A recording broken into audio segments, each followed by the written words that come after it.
ప్రతి బాల్ సిక్స్లు కొడుతూ ఉంటే ఆ బ్యాట్స్మెన్ పేరు మనం ఇట్టే గుర్తుంచుకుంటామా లేదా?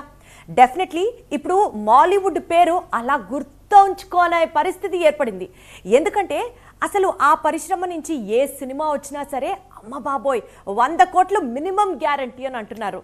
అంటే ఒక సాధారణమైన ఫిల్మ్ ఇండస్ట్రీ నుంచి 100 కోట్ల సినిమా, అది కూడా ప్రతి సినిమా కలెక్ట్ చేయడం అంటే ఇట్స్ నాట్ అ టాస్క్. ఇప్పుడు ఇదే విషయం ఇప్పుడు అందరి నోట్ల మారు మోగిపోతోంది అండ్ అలాగే టోటల్ ఫిల్మ్ ఇండస్ట్రీని షేక్ చేసేస్తోంది. మాలీవుడ్ మాలీవుడ్ మాలీవుడ్ ఇప్పుడు ఏ ఇండస్ట్రీలో చూసినా ఇదే టాపిక్.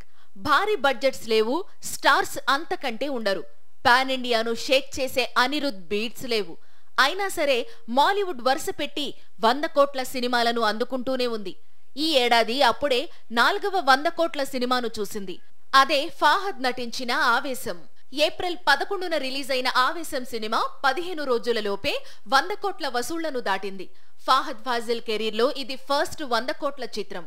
పైగా ఈ ఏడాది మలయాళ సినీ పరిశ్రమకు వరుసగా 4వ 100 కోట్ల సినిమాగా రికార్డుల్లోకెక్కింది ఆవేశం. ఫిబ్రవరిలో రిలీజ్ అయిన చిన్న చిత్రం ప్రేమలు ముందుగా మాలీవుడ్ బాక్సాఫీస్ కు 100 కోట్లను అందించింది.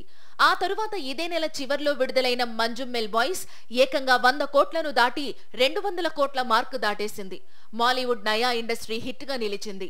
మార్చిలో మాలీవుడ్ కు 100 కోట్ల సినిమాను ఆడు జీవితంతో అందించాడు పృథ్వీరాజ్ సుకుమారన్.